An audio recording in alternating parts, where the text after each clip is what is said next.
Selamat sore. Halo Sobat Sar, perkenalkan nama saya Alvin Bintang Surya Mardana. Saya dari instansi Basarnas, Unit Kerja Kantor Pencarian dan Pertolongan Kelas A Surabaya, Angkatan 14, Kelompok 1. Di sini saya akan melakukan podcast tentang citra berakhlak di lingkungan kerja Basarnas. Baik, bisa kita mulai? Bisa diceritakan Bapak latar belakang Basarnas? Baik, selamat sore. Baik, perkenalkan nama saya Andi Pamuji. Saya bekerja di Basarnas masuk tahun 2009 dan jabatan sehari-hari saya rescuer mahir. Gitu. Bisa diceritakan waktu awal masuk Basarnas? Awal masuk Basarnas yaitu sebenarnya diajak teman untuk daftar, dan teman ngomong yang penting daftar dulu ASN, karena dulu saya itu di seorang juru parkir di bandara. Nah, kemudian awalnya saya tidak mau, terus kemudian saya pelajari Basarnas itu apa. Oh, ternyata Basarnas itu ibarat saya bilang itu kerjanya itu orang lapangan, sering terjun ke lapangan. Dan yang satu membuat saya agak sedikit terpacu untuk yaitu bisa menolong orang, karena cita-cita saya waktu kecil, kata orang tua saya itu ditanya pasti jawabnya menolong orang, dan tapi tidak spesifik di apa gitu. Menurut Bapak, apa yang membedakan instansi Basarnas, ASN dari Basarnas sama ASN yang lain? Kalau menurut saya kita harus bersyukur, perbedaan kita bersyukur kita di Basarnas, meskipun ASN yang lain itu juga melayani masyarakat, namun di Basarnas ada istimewanya, yaitu kita di samping melayani kita juga menolong orang yang kesusahan. Itu yang jadi poin memacu semangat buat saya bisa menolong orang lain. Itu yang membedakan dengan ASN yang lain, walaupun ada beberapa ASN yang memang hampir sama tugas dengan kita, tapi kebanyakan di Basarnas, karena Basarnas itu komplek. Mungkin dari instansi lain hanya fokus di air, fokus di udara, fokus di hutan atau di darat. Kalau kita di semuanya, baik darat, udara, dan laut. Itu yang membedakan. Berarti lebih fokus ke bidang kemanusiaan. Iya. Langsung masuk ke pertanyaan, apa arti citra berakhlak Basarnas yang identik dengan tugas kemanusiaan?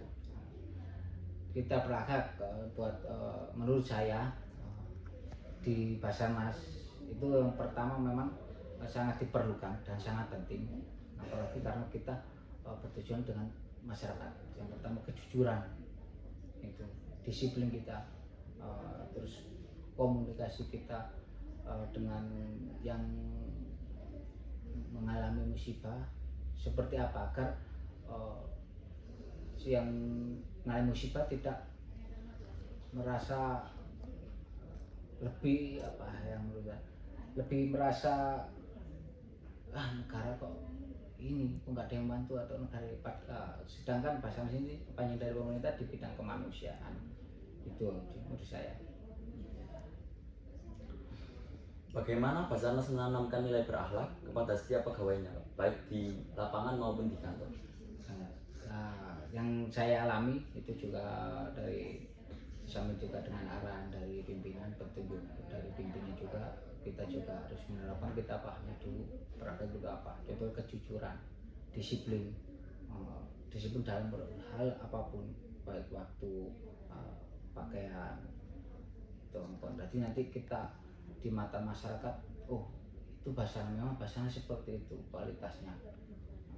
Jangan sampai nanti ada itu dengan masyarakat kita disiplin, di kita aja nggak disiplin di intern kita, apalagi kita bisa menerapkan di luar.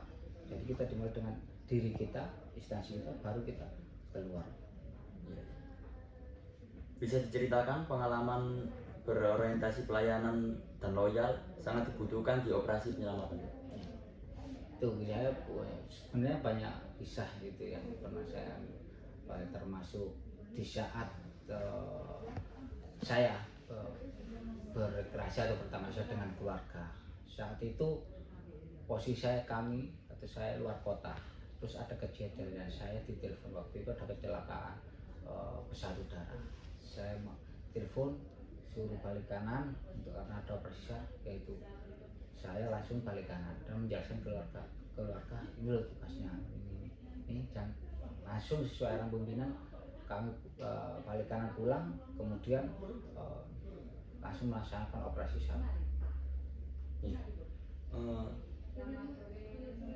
Bisa diceritakan bagaimana Bapak bisa menghadapi tekanan yang diberikan masyarakat pada waktu di lapangan? Itu pengalaman saya yang pernah juga saya terapkan juga. Waktu itu memang kalau kita ada sebuah musibah, kalau kita pastikan kita akan mencari informasi ke keluarga. Nah, di situ kita menghadapi berbagai macam masyarakat, apalagi waktu dulu saya di pos itu dengan, mohon maaf saya sebut salah satu ras, itu keras banget memang keras banget, sudah keras. Tapi gimana kita cara mendekatinya, kita ngomongnya seperti apa, kita dengan humanis, kita jelaskan seperti ini, kita datang kita seperti ini, kendalanya seperti ini, yang akan kita lakukan seperti ini, dan kita rangkul semua dari pemerintahan tersebut ataupun semisal kayak ketua RT atau RW. Nah, itu kita jelaskan bareng-bareng, kita sampaikan, dan alhamdulillah keluarga bisa menerima dan tidak ada kendala di dalam operasi SAR untuk bersama keluarga yang misalkan menggebu-gebu ininya, meskipun itu kita datangnya malam karena kejadiannya malam, kita bisa jelaskan. Kalau pencarian malam tidak bisa jelaskan karena ini baru kita aksi paginya seperti ini, kita jelaskan. Itu aja. Yang penting kita komunikasi dengan pihak korban ataupun stakeholder ataupun relawan dengan baik, dengan humanis, dan menjelaskannya. Nah, insya Allah dapat menerima. Berarti yang penting itu komunikasi ya Pak ya? Komunikasi dan kerjasama saat itu kan komunikasi saat kita awal datang, kerjasama saat kita aksi. Ya Pak, terima kasih. Apa tantangan terbesar menjaga nilai-nilai berakhlak di tengah dinamika bencana dan operasi? Nilai itu ya yang saya alami dari besar itu tadi, tekanan dari baik dari luar, keluarga ataupun masyarakat. Nah, itu gimana kita menyikapinya, gimana kita ibaratnya akuntabelnya kita dalam berkomunikasi, bekerja. Nah, itu kejujuran kita, kedisiplinan kita, komunikasi, kerjasama kita, itu kalau menurut saya. Ya, ini terakhir nih Pak, apa cara untuk apa sifat yang ditanamkan pada calon ASN Basarnas untuk menjadi ASN Basarnas kedepannya yang menjadi lebih baik, ASN Basarnas yang baik? Yang pertama itu menurut saya itu disiplin, terus saling menghargai, itu terus belajar, tidak merasa saya sudah Basarnas, saya sudah hebat, tidak bisa gitu, harus bekerja sama, komunikasi. Yang penting kita terapkan disiplin diri dulu, baru kita menerapkan ke orang lain. Itu tanggung jawab. Sama kita diarahin pimpinan, tugas ini tanggung jawab. Gitu. Ya. Terima kasih Pak, sangat bagus sekali jawabannya diberikan. Sekian podcast dari saya. Jika ada salah kata, saya mohon maaf yang sebesar-besarnya. Wassalamualaikum warahmatullahi wabarakatuh. We are family, Afiknam Jagat Samagram.